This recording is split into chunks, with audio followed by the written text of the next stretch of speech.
He spotted the dog lying injured in the snow, barely breathing. Something about the scene felt off, too quiet, too deliberate. There were no signs of a struggle, just a trail that ended right there. The dog didn't whimper or crawl away. It held his gaze. Peter slowed down, instincts pulling against each other. This wasn't just a rescue. It felt like a beginning of something he didn't understand. If you're watching, tell me where you're from, share your thoughts after the story, and help this channel reach 1,000 subscribers with a like and subscribe. The snow had settled into a kind of quiet that didn't feel peaceful. Peter Hargrove noticed that first. Not the silence itself. He'd lived with silence long enough to stop expecting anything else. But the way it held, as if the forest wasn't resting, just waiting for something to finish happening. He stood beside the half-buried access hatch of a weather station, one gloved hand resting against the metal panel while the other adjusted the latch. The wind had stripped most of the powder from the clearing, leaving a hard crust that cracked faintly under his boots when he shifted his weight. The station had gone offline sometime during the night. No alert, no clean signal drop, just absence. That usually meant something simple. Ice buildup, a loose cable, a dead battery no one had bothered to replace before. Winter closed the roads. His job existed because most problems were boring. He preferred it that way. Peter crouched, pried open the panel, and leaned in just enough to see the indicator strip. Still dark. He exhaled slowly, breath fogging against the inside of the casing. Figures, he muttered, more to break the stillness than to complain. He reached for the tool pouch at his side, then paused. Something was off. Not inside the panel. Not the station. Something behind him, no sound, no movement. Just the absence of what should have been there. Peter didn't turn right away. Instead, he let the moment stretch. Counted it out in the same quiet rhythm that had kept him alive in places far from snow and trees. 1, 2, 3. Then he stood and turned. The clearing looked exactly as it had when he arrived. Pines spaced wide, their branches heavy with frost. The narrow trail leading back toward his truck, half-drifted but still visible. And then, just beyond the edge of the clearing, he saw them. Tracks. They cut across the snow at an angle, shallow but deliberate. Not fresh enough to still be soft, not old enough to be filled in. The edges had a thin glaze of ice, like they'd been made hours ago and then left to harden. Peter stepped closer. At first glance, they could have passed for wolf tracks. Same general size, same spacing. But wolves moved with rhythm, stride patterns you could read like handwriting once you knew what to look for. These didn't. The spacing shifted. Too precise in some places, too tight in others, as if whatever made them had adjusted its gait deliberately, rather than instinctively. He crouched again, brushing a thin layer of snow from the edge of one print. 4 toes. Claw marks faint but present. Deep enough to suggest weight, but not heavy. Not wild, he said under his breath. And not domestic either. Peter straightened slowly, scanning the tree line. Nothing moved. No birds shifting branches. No distant crack of ice settling. Even the wind seemed to hold back. Then he saw it. A darker streak cutting through the white, running parallel to the tracks for several yards before disappearing into a low drift. Blood. He walked toward it without rushing. The stain wasn't bright. Not fresh. It had seeped into the snow, frozen into a dull rust color that looked almost part of the ground now. There was more of it farther ahead, spaced irregularly, like something had been moving while losing it. Peter followed. Not because he had to. The station could wait.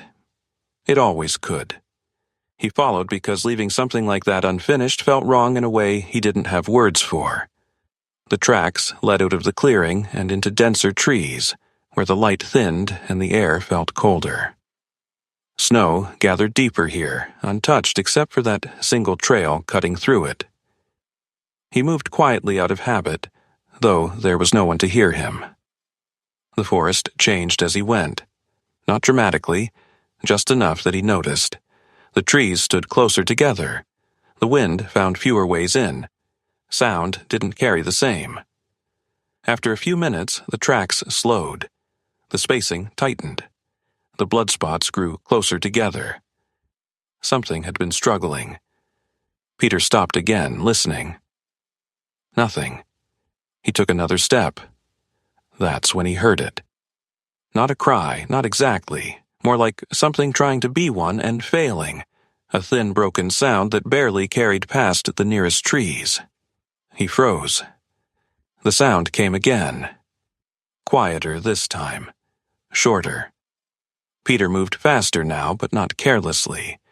He followed the direction of the noise, angling slightly downhill where the trees opened into a narrow slope cluttered with fallen timber. And there, between two collapsed trunks locked against each other at an awkward angle, he found it. A German shepherd. The dog lay half on its side, half twisted, one hind leg pinned where the trunks had shifted and settled together. Its coat, black over the back, fading to a muted, almost gray-tinted tan along the sides, was crusted with snow and dirt. Blood had dried along its flank and one foreleg. It should have been thrashing. It wasn't. Its head lifted slightly when Peter approached, just enough for their eyes to meet. Dark eyes, not panicked, not pleading, watching, assessing. Peter stopped a few feet away.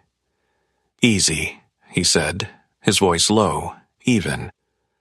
The dog didn't growl, didn't bare its teeth, it didn't wag either. No sign of relief. No shift in posture beyond that slight lift of the head. It looked at him like he was a variable it hadn't decided how to process yet. That was the moment something in Peter tightened. He'd seen working dogs before. K-9 units, military trained. Even the best of them showed something. Some trace of recognition, or expectation, or fear. This one didn't. Peter moved closer, slow enough to give the animal time to react. It didn't. Up close, the damage was clearer. The leg wasn't broken, at least not obviously, but the angle was wrong. Trapped tight between the trunks.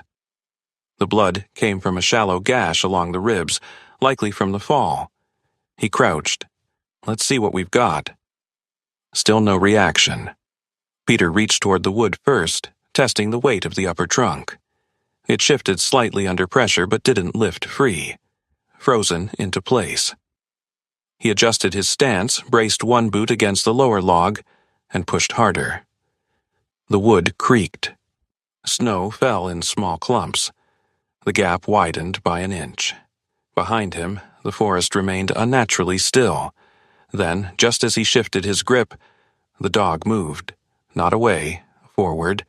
It twisted its body just enough to free its trapped leg as the pressure eased, then collapsed back into the snow with a sharp exhale.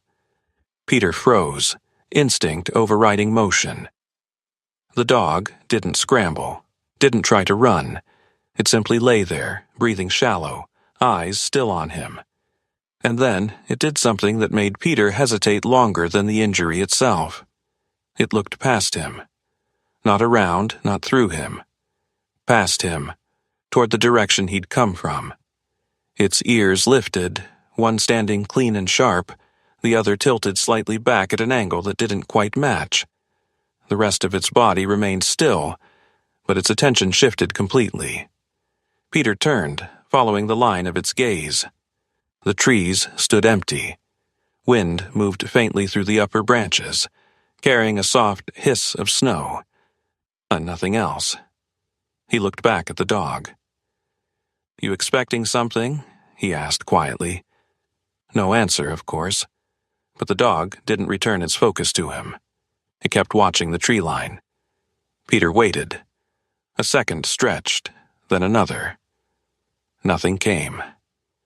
Eventually, the dog's attention returned, slow and deliberate, settling back on Peter as if concluding whatever it had been checking for. That was enough. Enough for him to understand this wasn't random. He reached out again, this time toward the collar, or what remained of it. The leather strap hung loose, cut clean through on one side. Not frayed, not snapped. Cut. Peter ran his thumb along the edge, smooth. "Yeah," he said under his breath. "You didn't get here on your own." The dog didn't react to his touch. No flinch, no lean, just awareness. Peter sat back on his heels for a moment, weighing the decision in front of him. He didn't have to take it. Could free the leg, make sure it could stand, and leave it to find its way. Plenty of animals survived worse. That would be the clean choice. Simple, detached. The kind of decision that didn't follow you home. The dog shifted slightly, trying to gather its legs beneath it. It managed halfway before the injured limb buckled, and it sank back into the snow. Still no sound, no whine, no panic, just effort.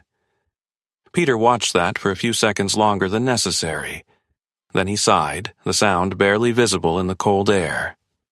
"Yeah," he said, "that figures." He stood, shrugged off his outer jacket, and stepped closer. Don't make this harder than it needs to be. Carefully, he slid one arm beneath the dog's chest, the other supporting its hindquarters. The body was lighter than it should have been, lean but not starved, built for endurance, not comfort. The dog tensed for a fraction of a second, then went still, not trusting, not resisting, allowing. Peter adjusted his grip, lifting it fully clear of the snow. Up close, he could feel the rapid rhythm of its heartbeat against his forearm. Fast, controlled, still fighting. He turned back toward the trail. The tracks behind him had already begun to soften under drifting snow. "Guess you're coming with me," he said quietly. The dog didn't answer. But as Peter started walking, its head lifted just enough to look over his shoulder, back toward the trees they were leaving behind. Watching. As if whatever it had been listening for hadn't gone away. The cabin was warmer than it looked. From the outside, it leaned into the slope like it had given up arguing with the wind years ago. Snow clung unevenly to the roofline, and the narrow porch sagged just enough to suggest neglect without collapse. But inside, the air held steady heat. Wood smoke, iron, and the faint clean dryness of a space that was used regularly, even if no one ever visited. Peter pushed the door open with his shoulder. The dog didn't struggle. It hadn't, not once, during the walk back. Not when he set it down briefly to adjust his grip. Not when the wind picked up across the ridge and cut sideways through his coat. It remained exactly what it had been in the clearing, present, aware, conserving something he couldn't quite define. He closed the door behind them with his heel and crossed to the stove.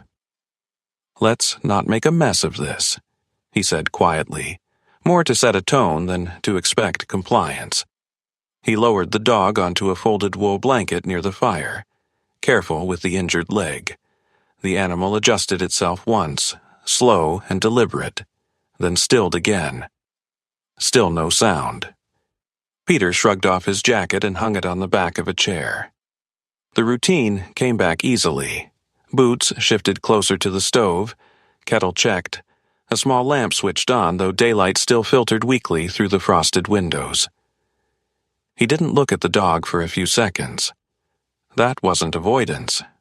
It was space. The kind you gave something that hadn't decided yet whether you mattered. When he turned back, the dog was watching him. Same posture, same steady gaze. "Yeah," Peter said, kneeling down beside it. "We're going to have to figure something out." Up close, the injuries looked cleaner than he'd expected. The cut along the ribs had clotted well. The leg, strained, maybe sprained, was swollen but not misshapen. He reached out slowly. The dog's eyes tracked the movement. No flinch, no lean, just attention. Peter pressed gently along the rib cage, testing for deeper damage.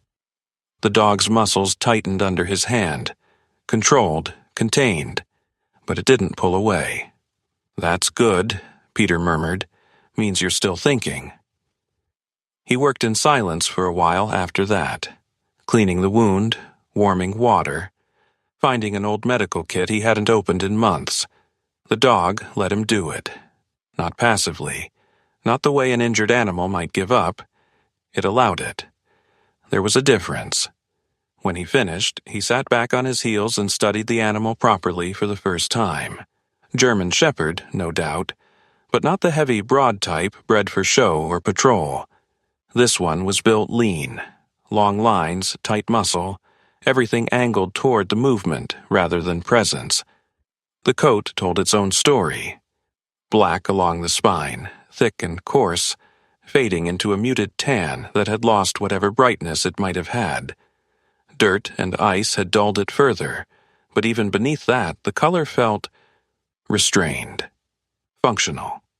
One ear stood straight, alert. The other tilted slightly back, not broken but altered, like something had shifted once and never quite returned. Peter reached toward the collar again, or what remained of it.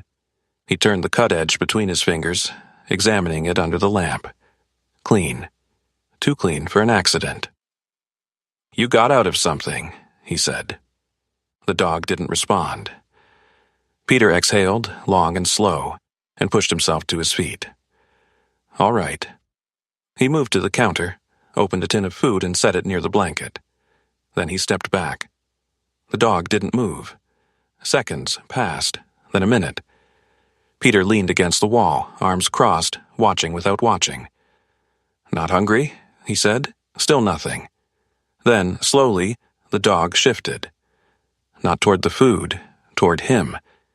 It didn't stand fully, just repositioned its front legs, adjusting its angle so that its line of sight aligned more directly with Peter, ignoring the food entirely. Peter frowned. "That's not how this works." He nudged the tin slightly closer. The dog glanced at it once, brief, dismissive, then returned its focus to him. Peter let out a short breath that might have been a laugh if it had gone any further. "Right," he said. "You're one of those." He crouched again, picked up the tin, and held it out at a different angle. Lower, closer to the dog's line of sight, but not directly in front. The dog hesitated, then leaned forward and ate. Not fast, not desperate. Measured, like it had decided the conditions were acceptable. Peter watched that for a moment, something in his expression tightening slightly. Not concern, not irritation, recognition. He set the tin down once the dog settled into it and moved away again. "You've got rules," he said quietly. "Good to know." The first night passed without incident, or at least without anything Peter could define as one. The wind picked up after dark, pressing against the cabin walls in long, uneven gusts, the kind that made old wood shift and settle in ways that could sound like movement if you weren't used to it. Peter was. He slept lightly anyway, not out of fear, just habit. At some point he woke. No sound had triggered it. No clear reason. Just the sense that something in the room had changed. He didn't move immediately. Then, slowly, he opened his eyes. The lamp had burned low, casting a dim amber light across the floor. The dog, still unnamed, was no longer on the blanket. Peter pushed himself up on one elbow. The animal stood near the door, not scratching, not pacing, standing, facing it. Peter swung his legs over the side of the bed and sat there for a moment, watching. "What is it?" he asked quietly. No answer. The dog didn't turn. Its posture was different now. Not resting. Not injured. Alert. Peter stood, crossed the room, and reached for his jacket. The dog moved instantly, not toward him. In front of him, blocking the door. Peter stopped. The movement had been precise. Not frantic, not protective in the usual sense, just placed, like a correction. He looked down at the animal. You serious? The dog held its position. Peter studied it for a few seconds, then shifted slightly to the side. The dog adjusted with him. Same distance, same angle. Peter felt something shift in his chest. Not fear, not quite surprise. Something closer to recalibration. Move, he said. Nothing. The wind outside rose, rattling the frame hard enough to make the latch click faintly. Peter glanced at the door, then back at the dog. This wasn't random. He knew random. This wasn't it. The decision came and went in the span of a breath. He stepped back. Fine, he said quietly. You win this one. The dog didn't react. It didn't relax either. It just stayed there, watching. Minutes passed. Peter stood by the stove, not touching anything, not pretending to be busy, waiting. The dog didn't move from the door. Then, without warning, a sound, deep, sharp, final, wood splitting under stress. Peter turned his head just in time to hear it fully. A crack that cut through the wind and into the cabin like something deliberate. Then the impact. The ground shook. Barely, but enough. Snow slid from the roof in a soft rush. Peter crossed to the window, wiping away a thin layer of frost with his sleeve. A pine tree, one of the taller ones just beyond the porch, had snapped at the trunk and fallen across the path leading away from the cabin. Exactly where he would have stepped if he'd gone out when he intended to. He stood there for a moment, watching the last of the snow settle over the fallen wood. Then he turned back. The dog had moved, not toward the door. Back to the blanket. Lying down as if nothing had happened. Peter stared at it. You don't get lucky like that twice, he said. The dog didn't respond. Of course it didn't. Peter walked back slowly, crouched beside it, and studied its face. No tension now, no alertness, just the same steady presence, as if the decision had been made, executed, and was no longer relevant. Peter sat back, one hand resting loosely on his knee. He stayed there longer than he intended. Rook, he said finally. The word came without planning. Not a memory, not a name he'd been saving, just something that fit. The dog's ear, only one, shifted slightly, not toward him, but not away either. Peter nodded once. Yeah, he said. That'll do. Morning didn't arrive so much as it thinned the dark. Peter woke before the light fully settled, the way he always did when something unresolved was waiting for him. Not urgent, not loud, just present enough to pull him back to awareness before his body was ready to follow. The cabin held its usual shape around him. Stove heat fading into the corners, faint gray light pressing through the frost on the windows. Rook was already awake, not moving, not pacing. Just sitting near the same place it had taken up the night before, angled toward the wall that faced north. Peter watched it for a few seconds before sitting up. You don't sleep much, he said. No response. The dog didn't turn this time. It didn't need to. Its attention wasn't on him. That was new. Peter swung his legs down and reached for his boots. The moment his weight shifted onto the floor, Rook's ear flicked once. Acknowledgement, not engagement.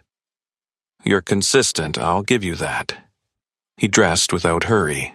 Jacket, gloves, the same worn rhythm of movement that kept the morning from becoming something he had to think about. When he stepped outside, the air had sharpened overnight. The fallen pine still blocked the path, its trunk split jagged at the break, sap frozen into dull amber along the exposed wood. Snow had drifted unevenly around it, smoothing the impact into something almost natural. Almost. Peter stood there for a moment, hands in his pockets, looking at where he would have been standing if he'd ignored the dog. Then he turned away. No point measuring a version of something that didn't happen. He circled around the tree, heading for the truck, but stopped halfway down the slope. Rook hadn't followed. Peter looked back. The dog stood just outside the cabin, facing north again. Same posture, same stillness, same line of attention. "You coming?" Peter called. Nothing. The wind moved lightly through the trees, carrying fine snow across the ground in thin sheets. The forest beyond the ridge blurred slightly where the terrain dipped and rose again. Rook didn't move. Peter studied the direction it was looking.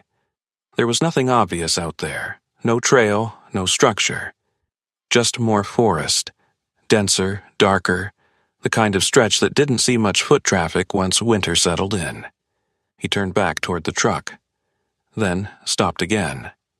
There were plenty of reasons to ignore it. Work, routine. The station still needed fixing. The road conditions would only get worse later in the day. He stood there long enough to feel the weight of those reasons settle into something familiar.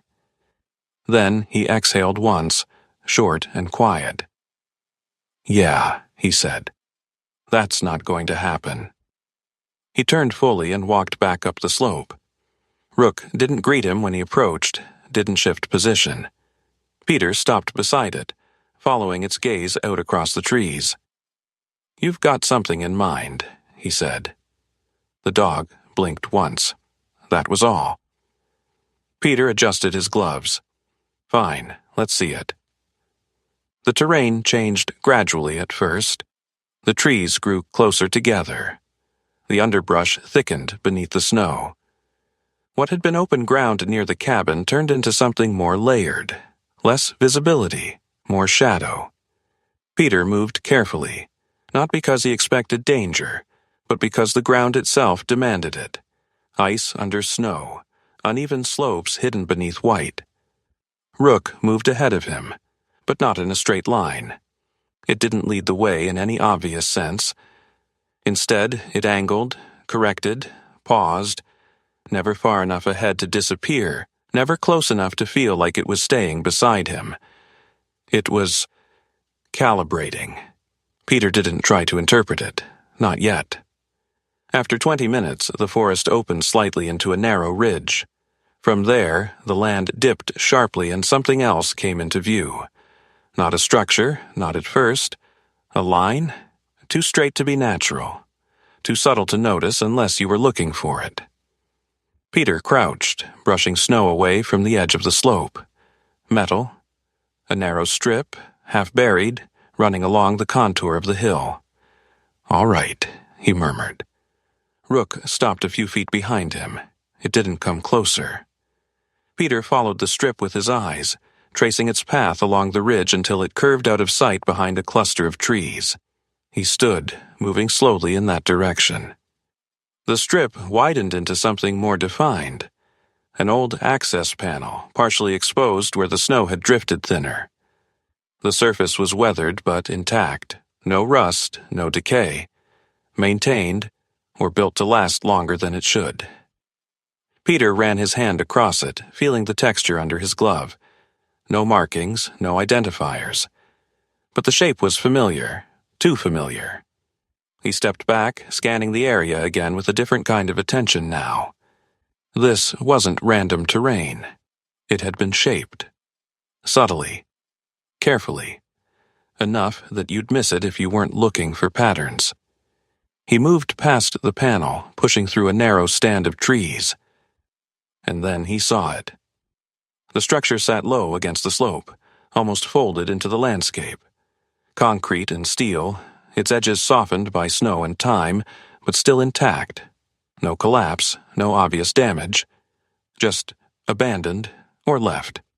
The entrance was partially obscured. A recessed doorway framed by metal that had dulled but not failed. Peter stopped a few yards out. Rook didn't follow him this time. He glanced back. The dog stood at the edge of the clearing, body angled slightly away from the structure, head low but eyes fixed forward. Not fear, resistance. "You've been here," Peter said quietly. Rook didn't move. Peter turned back to the building. "Yeah," he added. "That makes sense." He approached the entrance, boots crunching lightly against the frozen ground. The door wasn't locked. That, more than anything, told him what he was dealing with. Not abandoned in the usual sense. Shut down. There was a difference. He pulled it open. The air inside was colder than outside, still and dry, carrying the faint smell of metal and something older beneath it. Dust, insulation, long-settled systems. Peter stepped in.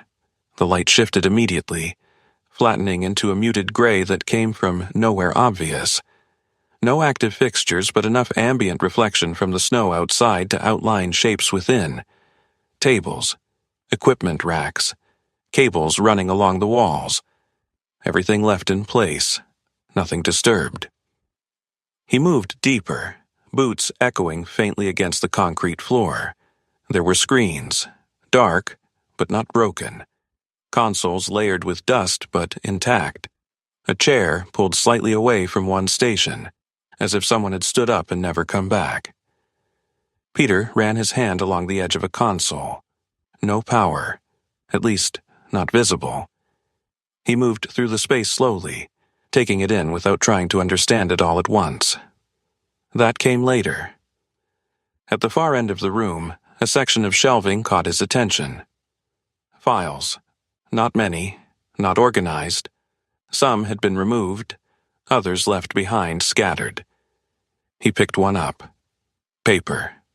Real paper. Not standard for anything recent. The top pages had been torn out. What remained was incomplete. Fragments of data, diagrams that hinted at structure without explaining it. He flipped through them, scanning for something coherent. Words surfaced. Adaptive response. Environmental input. Behavioral conditioning loop. Peter's jaw tightened slightly. He set the file down and picked up another. More of the same, pieces of a system without context. Then he saw it. A single sheet, half folded, tucked beneath the others.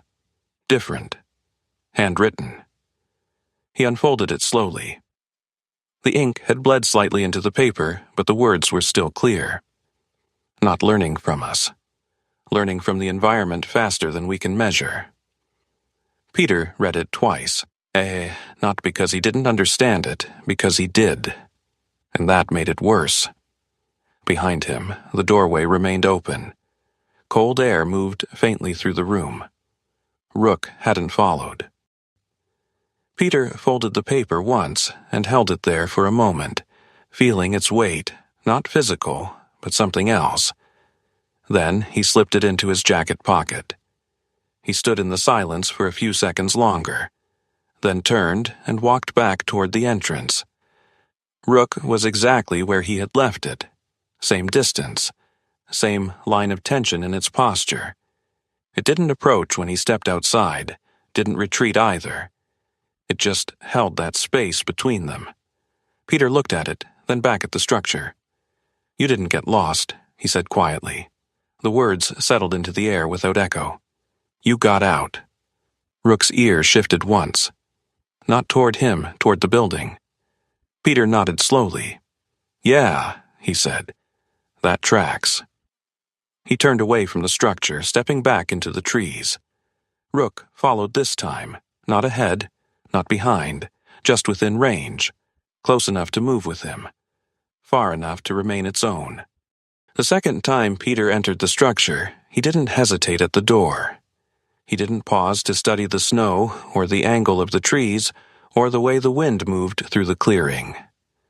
Those things still registered. He couldn't stop that. But they didn't hold him in place the way they had before. Now he already knew something was wrong. That changed the way a place felt. Rook stayed outside again. Not at the exact same spot, but close enough to make the point. It didn't cross the threshold, didn't test the air inside, it watched. Peter didn't try to call it in this time. He stepped inside, pulled the door halfway closed behind him, and let the dim gray light settle around the room. Nothing had changed. That was the first thing that stood out. No disturbance from his previous visit. No sign of decay progressing. No shifting of objects. No intrusion. The place held itself in the same suspended state, like it had been waiting for something and never been told to stop. Peter moved directly to the consoles this time. He didn't search randomly. His attention narrowed, drawn toward the central bank of equipment that sat slightly elevated from the rest of the room. He brushed a layer of dust aside and crouched. The panel was inactive but not dead. There's a difference, he thought. He pulled off his glove and pressed his fingers lightly along the seam. Cold, dry, but not corroded. His eyes moved across the surface until they found what he was looking for. A manual override slot, half hidden beneath a recessed lip. Older design, pre-network reliance. He exhaled once. Of course. Peter reached into his jacket, pulled out a small multi-tool and adjusted it without looking. The motion came from memory, muscle more than thought. He worked the slot carefully, applying just enough pressure to engage the mechanism without forcing it. A faint click, then nothing. For a second, two, and then a low hum, barely audible, more vibration than sound. The panel flickered once. A thin line of dim light traced across the surface, then steadied. Peter didn't smile. He didn't react at all. He just leaned in closer. "Let's see what you kept," he murmured. The system didn't boot cleanly. It stuttered, cycling through fragments of interface. Text blocks that flashed too quickly to read, corrupted data strings, partial menus that appeared and vanished like something trying to remember itself. Then it settled, not fully functional, but enough. Peter navigated by instinct. Not because he'd used this exact system before, but because systems built like this followed a logic that didn't change much. Structure, access layers, redundancy. He moved through directories slowly, skipping anything that felt like Meller, focusing on segments that showed irregularity. There, a flagged archive, partially corrupted, time-stamped 5 years back. Peter's hand paused over the control surface. He didn't open it immediately, not out of fear, something else. Recognition, maybe, the kind that settles before the details arrive. He tapped the screen. The image didn't come in clean. Static broke across it in uneven bands. Colors bled into each other, then corrected. Audio lagged, then snapped into place with a faint distortion. A room, not this one, larger, brighter, active. People moved through it with purpose. Technicians, analysts, all working within a system that had been alive then in a way it wasn't now. Peter watched without expression. Then the camera angle shifted, and he saw him, standing near the center of the frame. Younger, but not by much. Cleaner lines in the face. Shoulders held differently, not tense, just engaged. A version of himself that hadn't started holding things back yet. Peter didn't move, didn't blink. The man on the screen turned slightly, speaking to someone out of frame. His voice came through the speakers, distorted but recognizable. Clear, measured, in control. "Run the cycle again," the voice said. Peter's jaw tightened just slightly. Behind that version of him, a series of monitors displayed environmental data, wind speed, temperature gradients, movement patterns. Nothing unusual, except the way it was being used. The feed cut briefly, then resumed at a different point.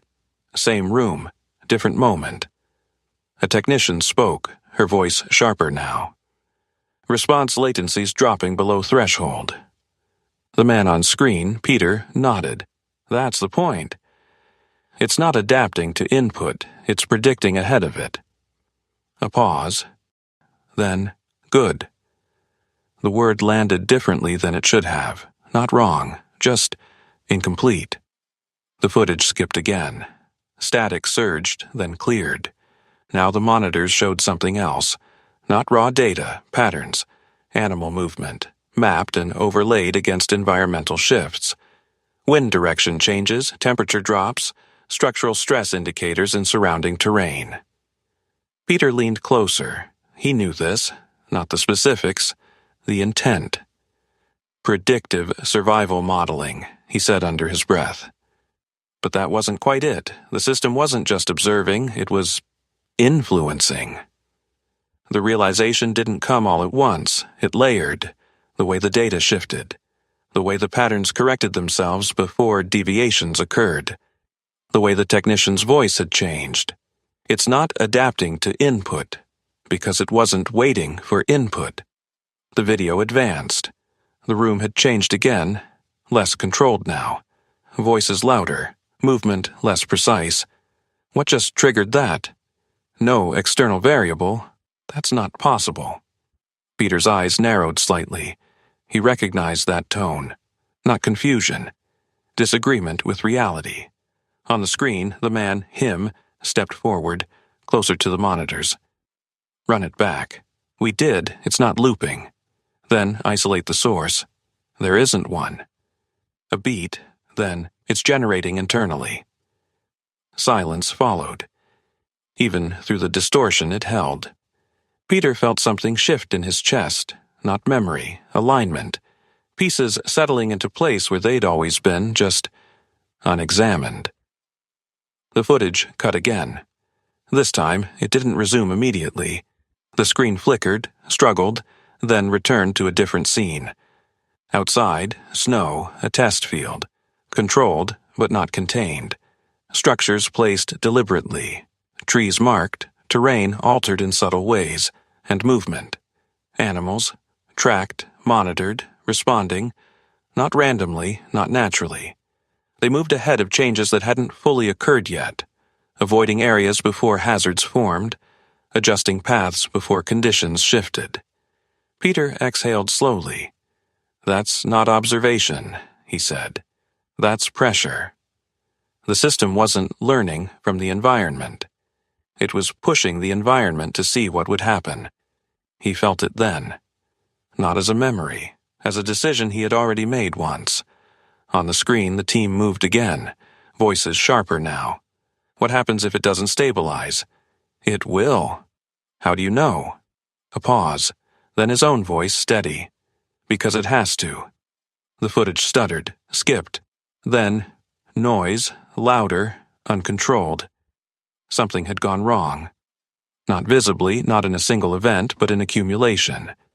The system wasn't stopping. It was escalating. Shut it down. We're trying. Overrides not responding. Manual? Locked out.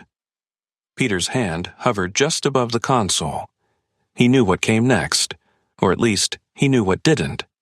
The footage fractured. Audio broke into fragments. Not designed to can't isolate, environments feeding back. Then his voice again, different this time, not louder, harder. Pull the team. Someone off-screen protested. We don't have control. We don't have time. A beat, then move. The screen went dark.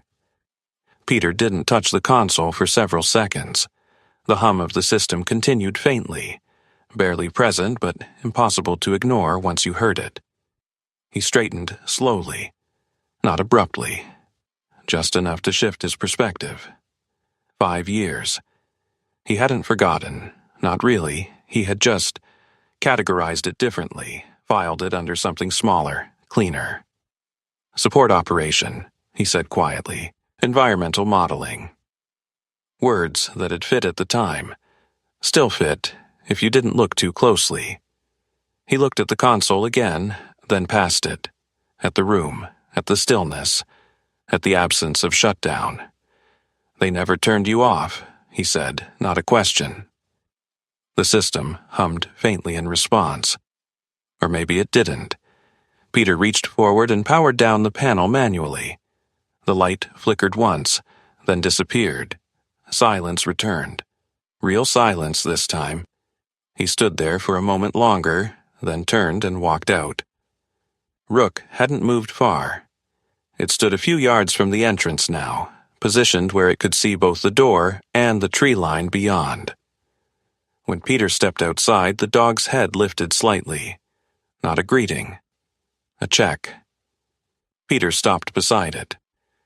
They didn't lose control. he said. The words felt heavier out here, colder.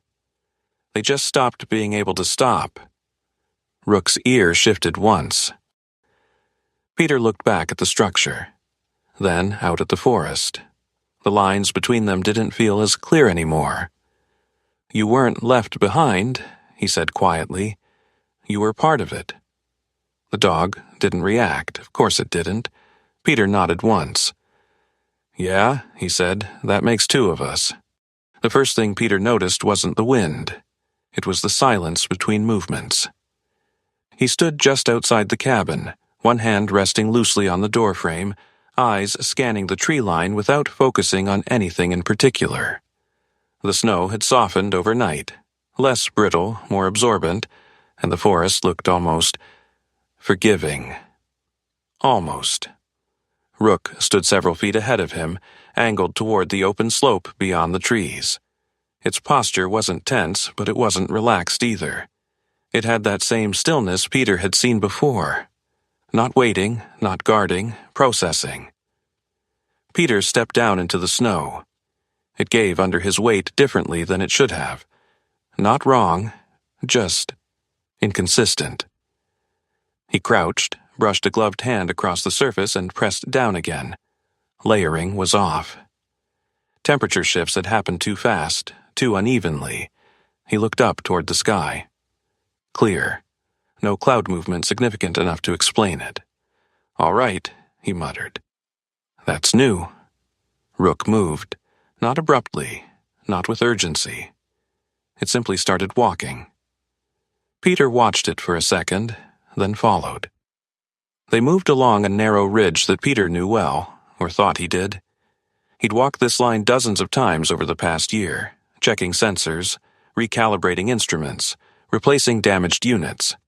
It was familiar ground, or it had been. Today, the markers felt displaced. Not physically, contextually. A cluster of pines to the left leaned at a slightly sharper angle than Peter remembered. Snow buildup along the branches suggested wind patterns that didn't match the valley below. He stopped. Rook didn't. It continued forward for another few yards before pausing and looking back. Not impatiently, not calling. Just confirming. Peter exhaled and kept moving. Yeah, he said under his breath. I see it. They reached the first marker point just past mid-slope. The sensor pole stood upright, half buried in snow, its outer casing intact but dulled by frost. Peter brushed it off, exposing the panel. The readings didn't make sense. Wind direction logged a steady eastern flow. Temperature showed a gradual drop over the past 12 hours. Humidity stable, everything normal. He turned his head slightly. The wind touched the side of his face. From the north. Cold, direct, not matching the data. Peter tapped the panel once. No change.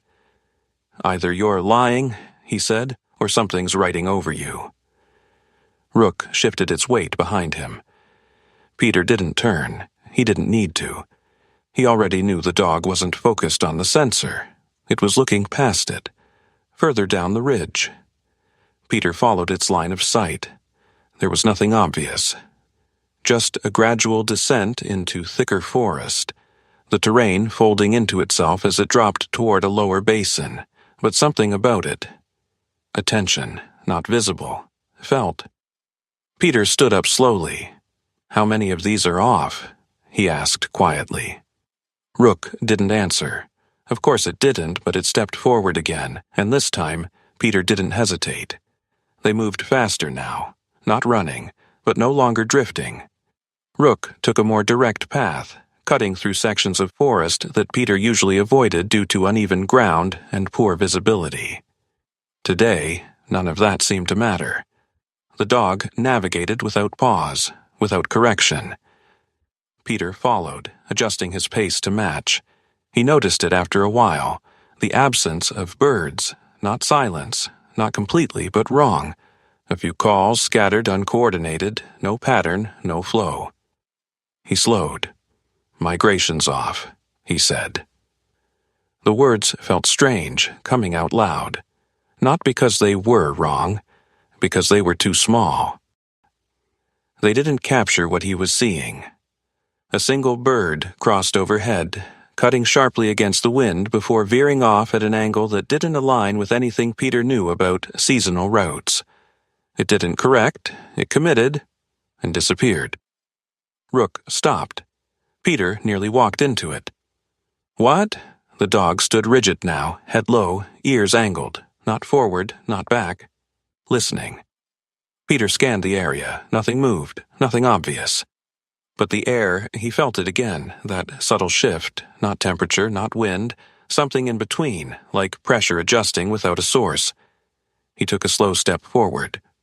Rook didn't stop him, but it didn't follow immediately either. Peter moved another step, then another. The ground dipped slightly beneath him, leading into a shallow depression that opened into a small clearing. And there, the snow was different. Not disturbed, not broken, but shaped, subtly, as if something had passed through not by force, but by influence. Peter crouched at the edge of it. His breath slowed. He reached out, hovering his hand just above the surface. The cold felt uneven. Not warmer, not colder, just inconsistent. He pressed down lightly. The snow compacted more easily than it should have, like it had already been disturbed at a structural level. Behind him, Rook finally stepped forward. But it didn't come beside him. It circled. Slow. Measured. Keeping its distance from the center. Peter glanced back. "You've seen this before," he said. Not a question. Rook stopped moving. Its gaze fixed on a point beyond the clearing. Peter followed it. At first, he saw nothing. Then, a flicker. Not movement. Absence. A section of air where the snow didn't fall the same way. Where the wind bent slightly, almost imperceptibly, around something that wasn't there. Peter stood. Every instinct in him tightened, not into fear, but into clarity. "This isn't residual," he said quietly. "It's active." The system wasn't just running, it was interacting, adjusting, continuing the same process he had seen in the footage, but without boundaries now, without oversight, without anyone telling it when to stop. He took a step closer to the anomaly. Rook let out a low sound. Not a growl, not a warning. Something else. A refusal. Peter paused, looked at the dog. "You don't want me to go in there." Rook held his gaze. Didn't move. Didn't back down. Peter looked back at the clearing, at the subtle distortion in the air, then at the snow beneath his feet. He could step forward. He could test it, measure it, understand it. That's what he would have done 5 years ago. No hesitation, no second thought. Now, he stepped back, not far, just enough. "All right," he said, "we don't poke it yet." The decision settled in him heavier than expected. Not because it was cautious, because it was unfamiliar. They moved again, further down, further out. The terrain widened into a shallow basin, ringed by low ridges and broken rock formations. Peter recognized the area. Another sensor point. But this one, it wasn't standing. The pole had been torn free from the ground, lying half buried under a drift. Peter approached it slowly. Kneeling, he cleared the snow away. The base wasn't broken. It had been pulled. Clean. Deliberate. Not by an animal, not by weather. Rook stayed at the edge of the basin, watching. Peter turned the sensor over. The panel flickered faintly. Still powered, still recording. He accessed the log, scrolled, and stopped. The data didn't degrade, it didn't spike, it didn't fail. It diverged. Wind directions splitting into multiple vectors at once. Temperature readings layering over each other. Environmental inputs overlapping in ways that shouldn't be possible. Peter stared at it. "This isn't corruption," he said. "It's expansion." The system wasn't breaking the rules, it was writing new ones. He sat back slowly. Snow creaked beneath him. The basin felt wrong. Not dangerous, not yet, but no longer neutral. like the ground itself had stopped agreeing to be what it was. Peter looked up at Rook. The dog hadn't moved, but something in its posture had shifted. Less tension, more certainty, as if this spread, this distortion wasn't unexpected, just incomplete. Peter exhaled, long, steady. "Yeah," he said quietly. "I get it now." Not all of it. Not even close, but enough. Enough to understand the shape of the problem. "This thing didn't fail," he said. "It just kept going." He stood, brushed the snow from his hands, and looked out across the basin, across the ridges beyond, across a landscape that no longer felt like it belonged entirely to itself. Rook stepped forward, came to stand beside him this time. Not leading, not guiding, just there. Peter glanced down at the dog. "You're not just surviving this," he said. "You're part of it." Rook didn't react, but it didn't look away either. Peter nodded once, then turned toward the direction of the cabin. "Come on," he said. "We've got more ground to check." The entrance wasn't where Peter expected it to be. It wasn't hidden in some reinforced bunker door or buried beneath obvious infrastructure. There were no warning signs, no reinforced fencing, no indication that anything below the surface still mattered. Just a slope. A shallow cut in the earth where snow had drifted unevenly, revealing a patch of exposed ground that shouldn't have been there this late into the season. Rook found it first. Of course it did. The dog didn't stop at the edge. It circled once, then twice, nose low, tracing a pattern that Peter didn't fully understand. Not searching, confirming. Peter approached more slowly. The ground felt wrong under his boots. Not unstable, not hollow, just misaligned. Like pressure was being distributed unevenly beneath the surface. He knelt and brushed the snow aside. There, a seam. Thin. Almost invisible. Metal beneath a layer of compacted soil and frost, running in a straight line too precise to be natural. Peter exhaled through his nose. "Still here," he said. Not surprise, recognition. He traced the seam until his fingers found a recessed latch point, partially clogged with dirt and ice. The mechanism resisted at first, then gave. The panel shifted upward with a muted grind, releasing a breath of cold air that felt different. Not colder, drier, controlled. Peter held the hatch open for a second, letting the air settle. Rook didn't approach. It stood several feet back, watching. Peter glanced at it. "You've been here before," he said quietly. Rook didn't move. But it didn't look away either. That was enough.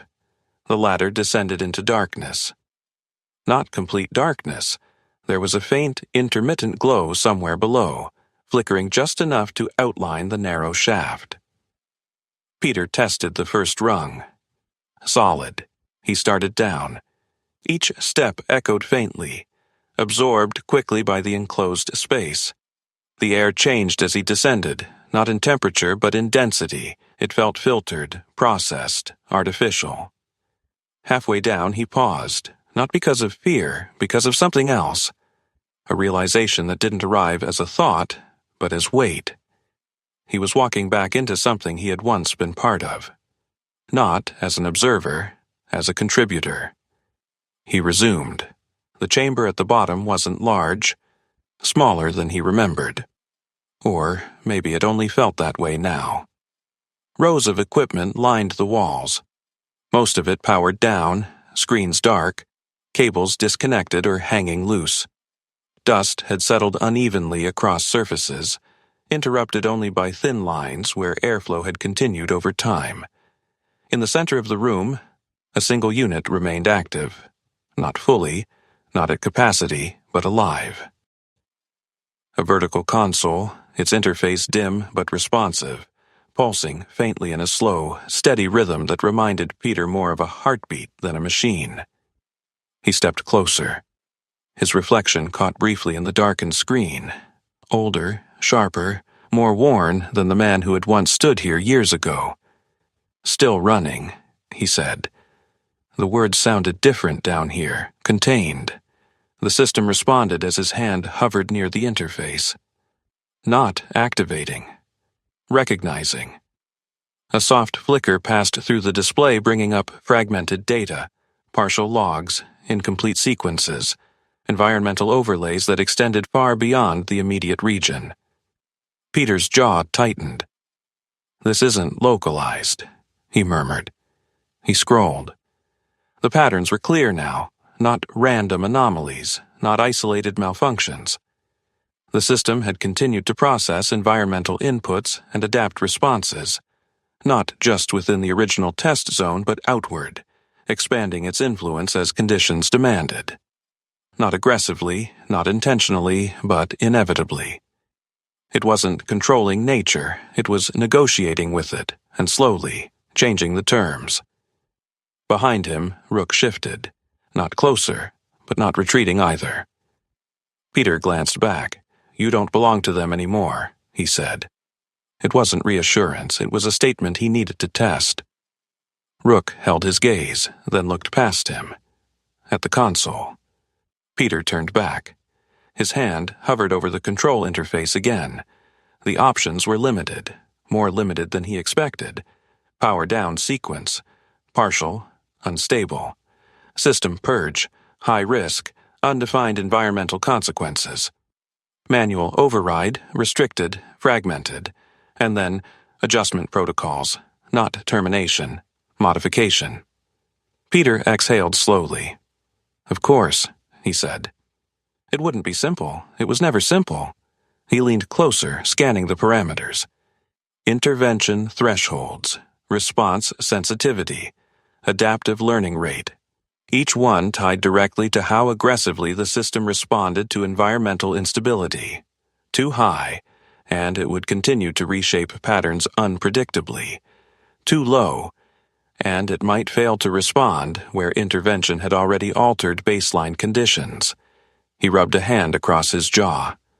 "This isn't fixing," he muttered. "It's choosing how much damage you're willing to live with." The weight of that settled differently than anything he'd felt before.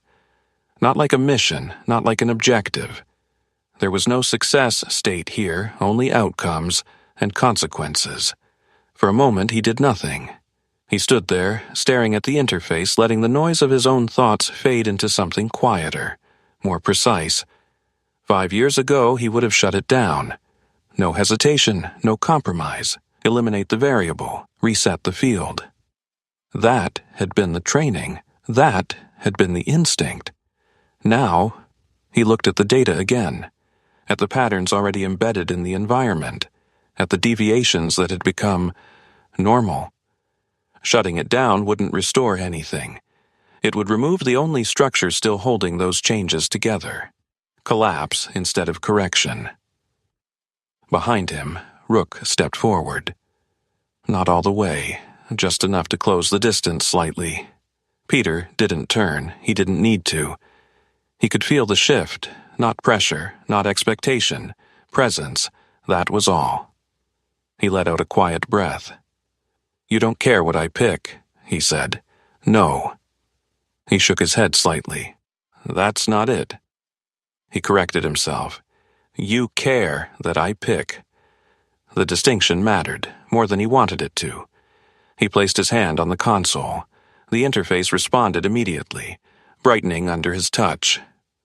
Peter adjusted the first parameter. Lowered the intervention threshold.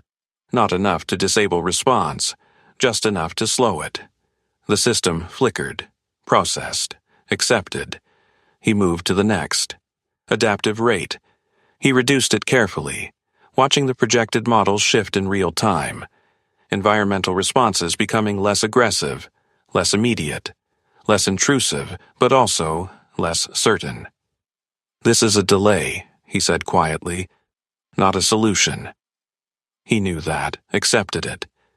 He adjusted the final parameter. Containment boundary, it resisted, not locked, but waited, as if the system itself had learned that expansion was necessary. Peter pressed through it, not forcing, guiding. He narrowed the operational range, pulling influence back toward the original test zone. Not fully, not cleanly, but enough. The system pulsed, slower now, more deliberate. The projections shifted again, less spread. More stabilization. Peter stepped back, watched, waited. Nothing dramatic happened, no alarms, no shutdown, no sudden change, just a subtle recalibration. Like tension being redistributed through something too large to move all at once. He exhaled, long, controlled. "That's all you get," he said. It wasn't defeat, it wasn't victory, it was the limit of what he could do without breaking something worse. Behind him, Rook moved closer. This time, it came to his side, not looking at the console, looking at him. Peter glanced down. The dog's posture had changed again, not tense, not alert, steady, as if something had settled, not resolved, but accepted. Peter nodded once. "Yeah," he said, "we'll live with that." He turned away from the console. Didn't shut it down. Didn't try to override anything else. Some systems didn't need to be controlled. They needed to be understood enough to be left alone. He reached the ladder and paused. Looked back one last time. The console continued its slow pulse. No longer expanding, no longer pushing outward, just maintaining. For now. Peter climbed. Each step upward felt lighter. Not because the weight was gone, because it had been placed somewhere else, carried differently. At the surface, the air hit him differently, not sharper, not colder, just clearer. Rook emerged behind him, stepping out into the open snow. The sky had shifted. Clouds breaking slightly along the horizon, letting through thin bands of light that stretched across the forest in long, pale lines. Peter stood there for a moment, listening. The forest wasn't silent anymore, not fully. There were sounds, small ones, distant, but present. He didn't try to interpret them, didn't try to measure them, not yet. He just let them be. Rook stepped forward. Not leading, not guiding, just moving. Peter followed. The snow didn't leave all at once. It receded in layers, not melting cleanly, not retreating in any predictable line, but breaking apart in uneven patches that exposed the ground beneath like something relearning how to exist, without weight pressing down on it. Peter noticed it first along the south-facing slope behind the cabin, a strip of dark earth cutting through the white, narrow at first, then widening over the days that followed. The soil underneath wasn't frozen solid anymore. It held moisture, absorbed light differently, gave slightly under his boots. It wasn't the return of normal, but it was something. Rook walked ahead of him, not checking back the way it used to. That was new, not absence, independence. Peter let it happen. The cabin had changed too. Not structurally, but in the way space felt when it was used differently. The equipment along the walls had grown. More notebooks stacked near the table. More printed logs pinned along a wooden board Peter had built from scrap lumber. Coordinates, timestamps, behavioral notes. Nothing official. Nothing meant for submission, just record. He spent his mornings moving through the perimeter, checking the old sensor points. Not to fix them, not to recalibrate, but to compare. To see what the system was doing now that it wasn't pushing as hard. The readings had stabilized. Not perfectly. Never perfectly. But patterns were beginning to emerge again. Wind directions aligned more often with terrain. Temperature shifts followed recognizable cycles, even if they weren't the same as before. It wasn't restoration. It was adaptation. Peter sat at the small table near the window, flipping through one of the notebooks. His handwriting wasn't neat, but it was consistent. Tight, deliberate strokes that left no room for ambiguity. Observation. Avian movement increasing along Western Ridge. Non-linear pattern, but not erratic. Possible re-establishment of route. He paused. Tapped the pen lightly against the page. Possible, he repeated. That word had become important. It left a space. A vehicle came through the lower road just after noon. Peter heard it long before he saw it. Engine noise cutting through the forest in a way that didn't belong. Rook reacted before he did. Not alarmed. Aware. It moved to the edge of the clearing, posture upright, watching the direction of the sound. Peter stepped outside, squinting slightly against the reflected light. The truck that came into view wasn't local, too clean, too intact. Government, maybe, or contracted. Either way, it meant attention. The truck stopped at the far edge of the clearing. The engine idled for a moment before shutting off. The door opened. A man stepped out. Mid-40s, maybe older. Tall, but not imposing.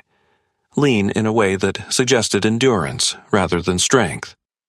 He wore a dark field jacket, zipped high against the wind, with no visible insignia, just a patch at the shoulder that had been deliberately removed. He looked around first. Not at Peter. At the trees, at the ground, at Rook. Then finally, at the cabin. Peter didn't move, didn't wave, didn't approach. He let the man close the distance. When he did, the man stopped several feet away, respecting space without making a show of it. "Peter Hargrove?" he asked. His voice was even, measured. Peter nodded once. "That's what they used to call me." The man almost smiled. Didn't quite. "Daniel Keene," he said. "Environmental Systems Oversight. At least, that's the version that exists on paper." Peter studied him, the way he stood, the way he didn't push forward, the way he noticed things without reacting to them, not military, but not unfamiliar with it either. "You're late," Peter said. Keene glanced around again. "Depends on when you think this started." Peter didn't answer. He didn't need to. They stood outside for a while before moving in. Keene didn't ask permission, but he didn't assume it either. Peter opened the door. That was enough. Inside, Keene's attention moved quickly. Not lingering, not intrusive, just cataloging. The logs, the equipment, the board. "You've been tracking it," he said. "Someone had to." Keene nodded slightly. "We've seen fragments," he said. "Satellite drift patterns, thermal inconsistencies, nothing that holds together long enough to justify a full response." Peter leaned against the counter. "That's because it doesn't behave like a system you can isolate." Keene met his eyes. "That's what I'm here to understand." There was a pause. Then, "Or confirm." Rook moved between them, not inserting itself, just passing through the space, positioning itself near the window where it could see both outside and inside at once. Keene watched it carefully. "That's not standard training," he said. "No," Peter replied, "it's not." Keene crouched slightly, not reaching out, just lowering his line of sight. Rook didn't react, didn't acknowledge him, which, Peter realized, was its own kind of response. Keene stood again. "It's connected," he said. Not a question. Peter didn't deny it. "It adapted," he said, "faster than we expected."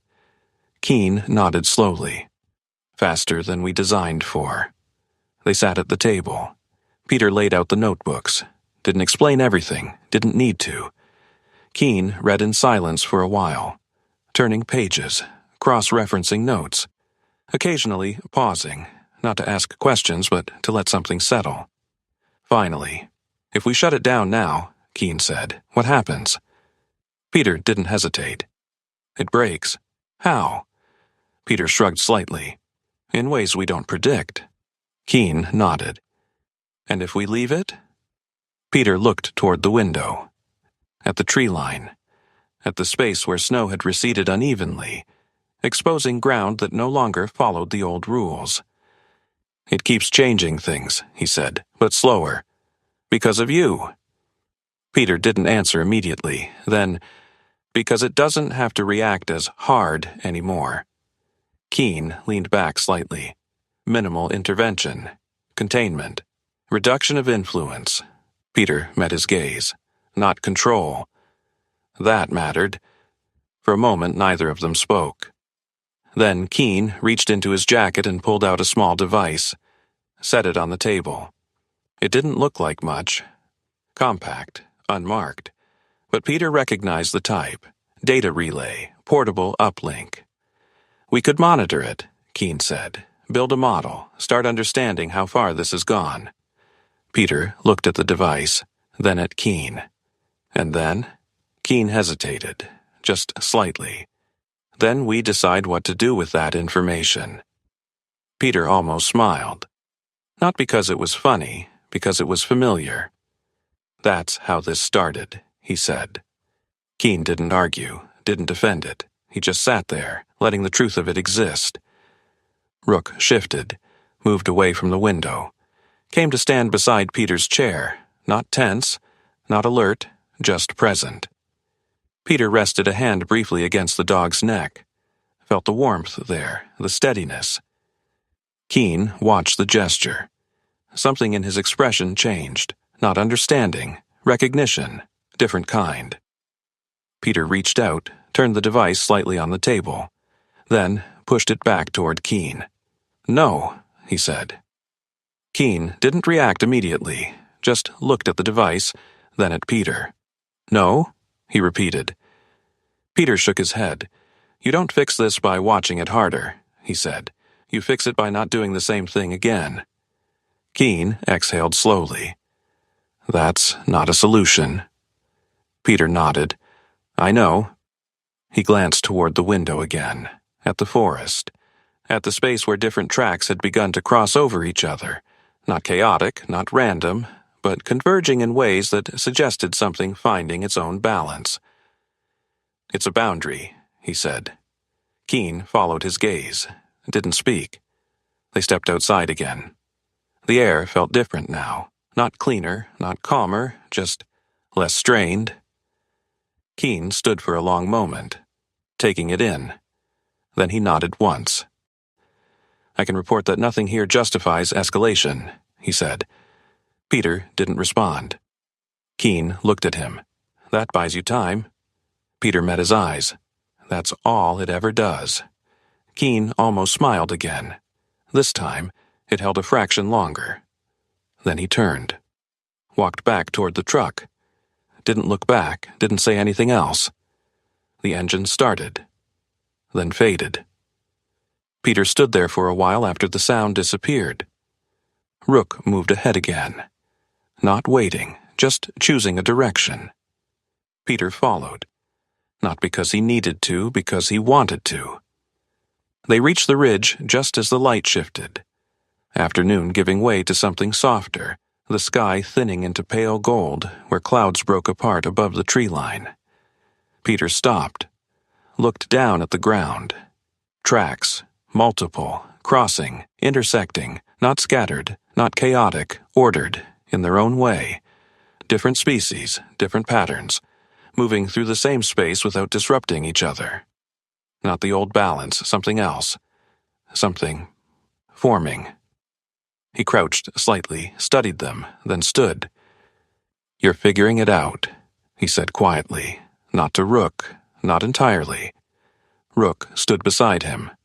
No tension, no urgency, just presence. Peter nodded once. "Good." He turned away from the ridge, didn't look back. Not because it didn't matter, because it no longer needed watching every second. For the first time in years, the movement felt like staying. Not leaving, not escaping, just continuing. Sometimes the hardest choices in life don't come with a clear right or wrong. Like Peter, we are not always called to fix everything or restore what was lost. Sometimes we are simply called to take responsibility for what is in our hands and to do less harm, even when we don't fully understand the outcome. There will be moments when the world around you feels uncertain, when things don't return to the way they used to be. In those moments, remember this: grace is not always about changing everything. Sometimes it is about learning how to stand, to choose wisely, and to move forward without making things worse. If this story meant something to you, take a moment to reflect. What would you choose when there is no perfect answer? Feel free to share your thoughts in the comments. And if you believe stories like this matter, consider subscribing to stay connected.